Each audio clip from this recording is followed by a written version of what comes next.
The sponsor for this podcast is Blevins Insurance, and here's what their customers have to say. Great insurance rates and customer service. We'll search for the best possible rates through many insurance companies. For more information, go to blevinsinsurance.com or call 765-446-8999.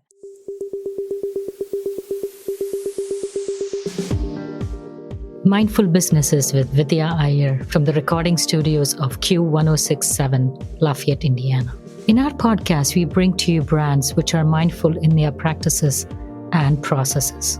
Mindful businesses, simply put, is sustainable, social, economic, and environmental practices adopted by a business. We have with us Susan Correa, founder and CEO of Art and Eden. Welcome, Susan. Thank you for having me. I came across your brand and I was very impressed with what you offer.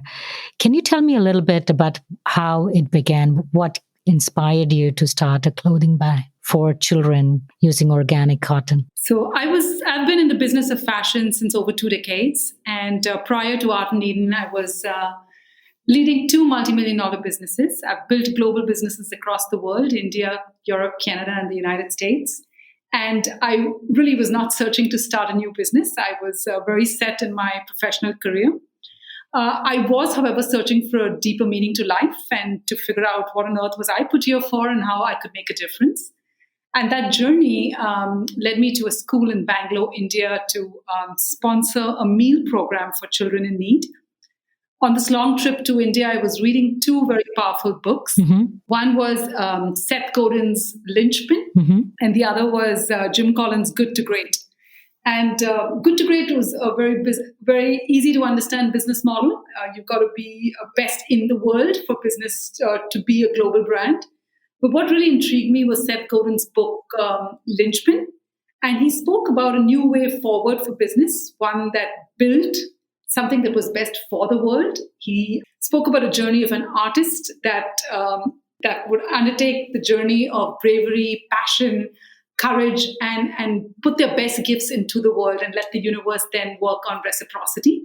I was very, very intrigued about this idea and never had once stopped to think about what best for the world meant. And so started a journey of really trying to deep dive as to how business could be better, how could we build better for the world. And I spent 2 years thereafter really trying to figure this word for as it related to my business. And after going through endless amount of reports, I recognized that something had to change very quickly in the business of fashion, and Art and Eden was born from there. So how and why is your brand sustainable? Like what practices have you put in place to make it sustainable? So as I was searching as to how business could be better, I chanced upon the book Cradle to Cradle by William McDonough and Michael Braungart. And I was incredibly intrigued with the idea of not settling with the business, not settling with business as a model where we considered being less bad as equal to good, but really trying to reimagine how the design process could be thought through from the start to the end. So you embrace triple top line thinking rather than bottom line accountability only, and then have to deal with end of pipe business initiatives, but really trying to figure out how to start the design concept right from designing to process to packaging to people to planet. How do you consider all pieces of sustainability? So from the economic viability to social and environmental concerns, how do you integrate all of that into your business model? I exited 2 multi-million-dollar businesses to start this new way forward and embrace all of sustainability's pillars as the fundamental DNA of our business. And what would you call those pillars? What are the pillars in your mind? Business fundamentally exists to be economically viable. If you don't have a viable business, you cannot do any good in the world. So fundamentally, to build a business that is economically viable, but to manage the business for social and environmental concerns as well. So to make sure that the product is not damaging the environment, and then as a business to assume responsibility towards community as well. Mm-hmm. So I was reading up, and they say that the clothing industry is one of the most polluting industries in the world, like the second most polluting industry. I think I came across that on your website. What is the basis for that, and why is the clothing industry how does it pollute so much? I would have imagined some other industries to be more polluting. And why is the clothing industry more polluting? So Eileen Fisher was one of the pioneers of the sustainable fashion journey in women's wear in the US. And when she was receiving the Ecological Award for her contribution to sustainability, that was her opening statement, that I'm receiving an award in the second most polluting industry of the world. I think because fashion's production cycle is so long and so spread out that the entire impact that it has on the environment gets masked in the finished product, because we've got to remember that the process starts from how the seeds are grown. Then you have all of the spinning, weaving. Then you have the dyeing. Then you have the water wastage and the water pollution. So I think fundamentally through the whole process, with the intensity of the use of insecticides and pesticides, we are polluting every life-giving natural system, air, land, and water, with the waste of the industry. So when I read that cotton, which is naturally portrays the image of being a natural fiber, occupies 3% of global farmland and uses 25% of the world's pesticides and 16% of the world's insecticides. These were facts that just stopped me in my path to race, to produce more units and really try to figure out a new way forward for business. So how do your brands or your manufacturers, how do they conserve water, energy? Tell me about the seeds they use. How do they do that? How do you oversee that they are achieving your vision? So in spite of the fact that I had spent 2 decades in the business of fashion, it was starting Art and Eden was like starting from ground zero. I had to relearn the entire process of production because everything else was speed to market and fast fashion. And this was a whole process of slowing the whole concept down so we understand what we're doing and its impact on everything that surrounds it. Say we just take the seeds. How are your seeds different? Basically, it starts with the organic cotton process. It's how do you work with conventional cotton versus non-conventional, which is organic. So it's starting with the right seeds. Everything is certified by GOTS, which is the Global Organic Textile Standard. So we start with making sure that the seeds are purchased from GOTS approved manufacturers. They are manufactured in a process that is approved by GOTS. So there is no use of insecticides and pesticides, but all natural tilling and farming processes are used. From there, it goes into GOTS approved spinning and weaving capacities. And then it goes into the dyeing mills, which are again GOTS approved. So the entire value chain is approved and certified by the Global Organic Textile Standard. So every piece of the chain is documented. And how do you enforce this? Like you have these standards, and how do you have inspectors there on site? Or does GOTS have inspectors? Or once a factory is GOTS certified, they have these standards that they have to follow? We engage GOTS certifiers. It's a third-party audit. This is not our area of expertise, audits and the full value chain. So we have to rely on professionals who do this for a living. So before we engage with the factory, we have them set up with a GOTS auditor and GOTS organization. GOTS basically then enters into their entire value chain, start to finish, checks the processes. Sometimes the factory does not meet the expected standard of GOTS, and then we're given corrective action procedures. So the factory has to reset their processes and then have GOTS back for the audit to complete it. And once GOTS approves the entire value chain from start to finish, they give us a certificate of approval. Then post-production, we have to document the entire journey, where we bought the yarn from, that we bought it from a certified supplier, that we dyed it in a certified mill, and then we get a transaction certificate, which basically authenticates the process. So was it hard to find such suppliers, or you found regular suppliers who were not up to standard, and do you train them to GOTS standard? For the start, one of our founding partners is one of the biggest suppliers into the United States and was fully approved on many different levels as well as GOTS, and we got started off the ground with that. But as we grew the business, we had to grow the factory base as well. So there were some factories that were already GOTS approved and some factories that we had to initiate the process with. So you also talk about dyes. Tell me something about your dyes. that you use on the children's clothing? There are many different dyes. Basically, there are conventional dyes, which are synthetic and chemical based, and are used with most conventional cotton. And I didn't see the complete logic of having fabric that is organically made and using conventional dyes. There are then natural dyes, which are made out of herbs and fruits and teas and clays, but they have very, very limited color options. And it was really important for us to maintain the vibrancy in the children's clothing, because at the end of the day, every parent also wants their children to look very special. So GOTS has approved a standard of dyes called low impact dyes. These are also synthetic dyes, but they are approved by GOTS because they do not have the intensity of chemical and synthetic components that conventional dyes has. Even as a low impact dyes, it's not ideal. But the other option is vegetable dyes, where you get only 4 colors. So the dyes we use basically are all low impact dyes. They do not include any of the azo components. There are no high toxicity in the dyeing. So it's basically a set of dyes and a set of companies that make these dyes that GOTS has approved that we use on our clothing. So one of the things that I looked and found in the clothing industry was, in the children's clothing industry was, they used harmful chemicals in the flame retardant clothing that the children's clothing were supposed to have. They were supposed to help children if they fall asleep and there's a fire in the house, and especially if the clothing was loose fitting. Do you have any such issues with your clothes, or do you address that problem of it being needing to be flame retardant? And I know the industry changed the standard. Are the standards still the same, or have they changed regarding flame retardant children clothing? Sometimes we try to address one problem and we create another problem. One of the things as to why flame retardancy was mandatory was because there are certain type of fabrics that catch fire very quickly. So in order to protect, it was done with the intention of protection.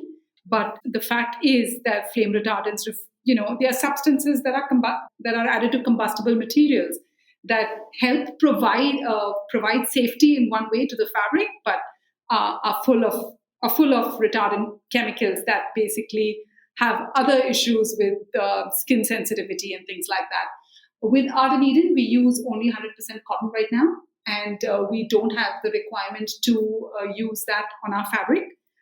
So I don't deal with that issue at all, because the kind of clothing and the kind of fabric I use doesn't require flame retardancy to have been applied to the fabric. And let's talk a little bit more about your mission. You said you want to give back. How does Art & Eden give back? So part of embracing all 3 pillars of sustainability is our responsibility towards the society. We have embraced 2 programs. One is a global impact program where we have committed and delivered 1.5 million multivitamins to children across Central America. We've also donated 7,000 doses of albendazole to these children. We also run a local mentorship program right here in Newark in New Jersey. It's a school of 627 kids, about 80% of which are below the poverty line. And we mentor a group of the kids. We bring them to New York City. We offer them different experiences. We take them to different museums and just offer them different kinds of experiences that enhance their worldview. Newark is 20 minutes away from New York, and some of these kids haven't even been to New York City. So it's very special for us as a team to be able to do this and really make a difference to the community we live in. So you do something overseas and something local. Many businesses focus so much on giving back overseas, they sort of forget to see the struggles that children have just in their neighborhood. And I think that's a very good thought that you have there.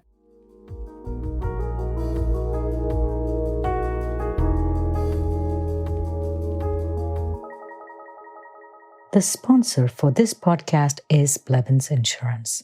Blevins Insurance specializes in putting together packages for your home, auto, life, and business insurance needs. They are backed by multiple reputable insurance carriers. Blevins Insurance is great at identifying potential gaps within your current insurance policies. They are licensed to serve insurance in multiple states, including Wisconsin, Illinois, Indiana, Ohio, Kentucky, and Tennessee. For more information, go to blevinsinsurance.com, BLEVINS insurance.com.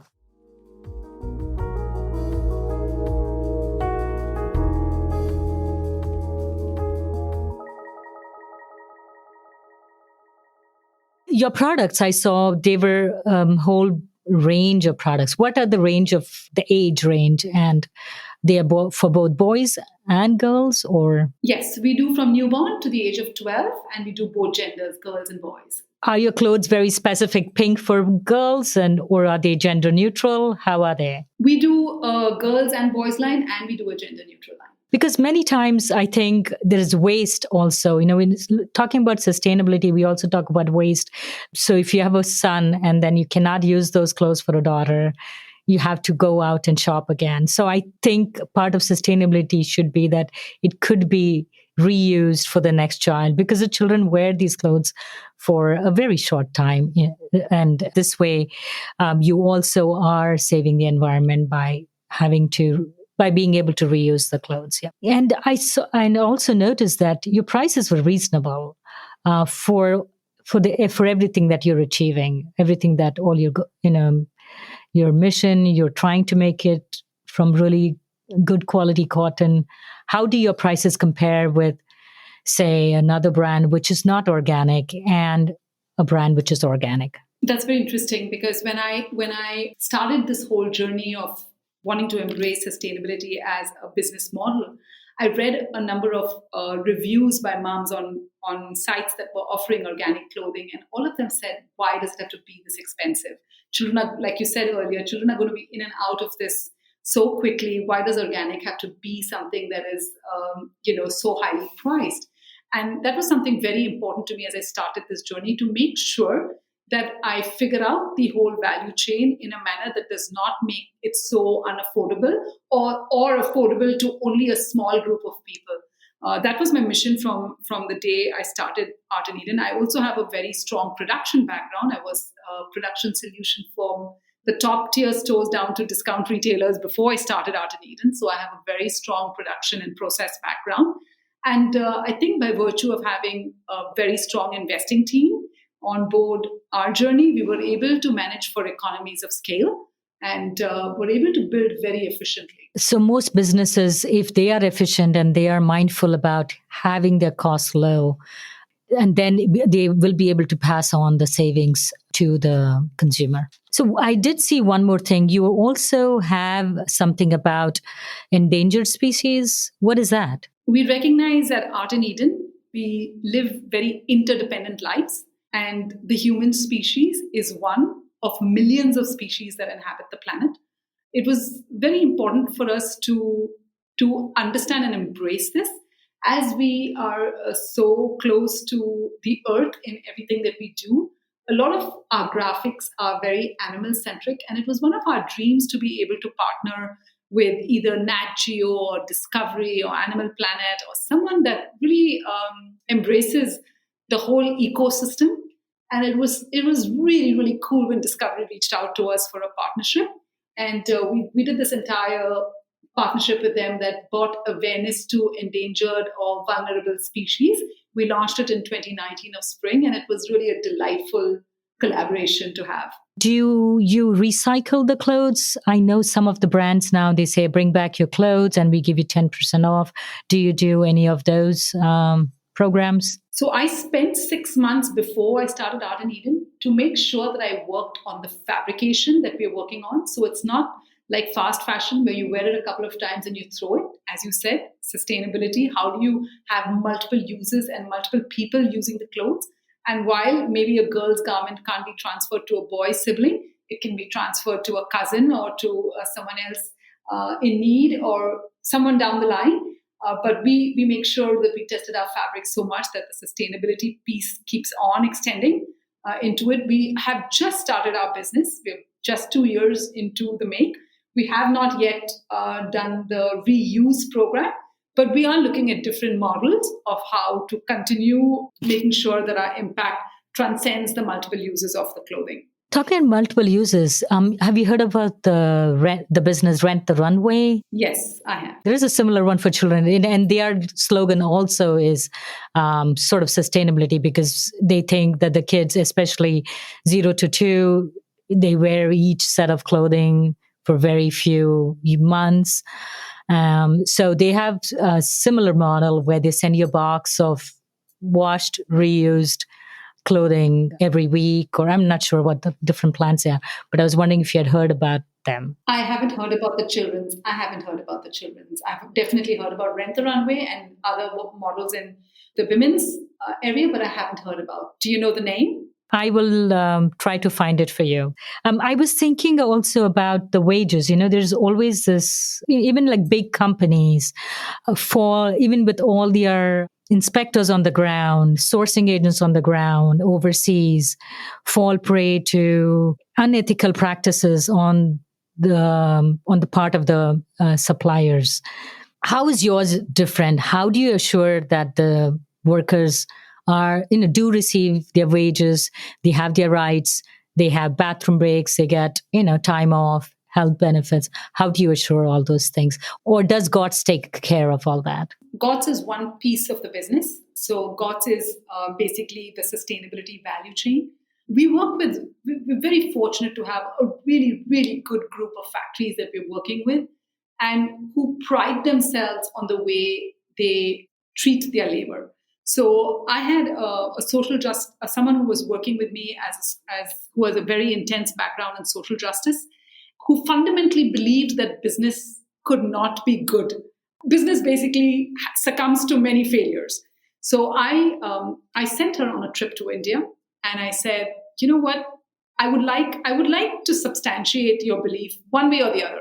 If you feel that business fails humanity and their workers, or if you feel like we're trying our best to make this work, why don't you go? Here's a ticket. Go without anyone from the Art and Eden team, and you come back with your report on the factories. And her report is part of our 2018 impact document, uncensored. I published her entire report, and if you download it from our website, it's her entire report on the factories is listed. How she went in as a skeptic and came in seeing that business can be good. Yes. Was her name Nandita? Yes, that's right. Okay, yeah. Yes, I think I saw that. Yeah. Yes, that's what led me to the question to see, to find out how exactly you do monitor and... We can't monitor everything and we can't enforce everything. We rely on third-party audits. So when you have the ratings and audits of multiple third parties verifying you for environmental compliance, verifying you for social compliance, worker rights and worker work situations have become top of everyone's priority right now, and the audits are incredibly strict. They do random audits. They just come into the factory unannounced. They pick up workers from randomly from the floor and interview them anonymously, so that they can really verify the whole process. And our factories are open doors for auditors to walk in and verify what is being said and what is required to be delivered by the audit is done, because their certifications are also important to them. So it's an open, transparent opportunity for people to go in and audit. And your factories are based in which country? In India. And one thing, whenever many people in the United States hear about things being made in India or Bangladesh, they think about child labor for some reason. And that's one of the top questions. So are you sure there are no children making my T-shirts? And I'm pretty sure that you've made sure that in your supply chain, there are only adults who are working and making your your clothes for the children to wear. I think that was a notion of the past. I think child labor laws are very, very strictly enforced, and lots has changed since those very, very early days. So I do not believe, whether it's in my factories or any other factories, I do not believe I have ever seen a child working in a factory in the years that I have been in business in India, even at the time prior to Art in Eden, I have not seen child labor in factories. I think it's become very stringent and people are very, very aware of the repercussions of engaging with child labor. So I think it's very stringently executed.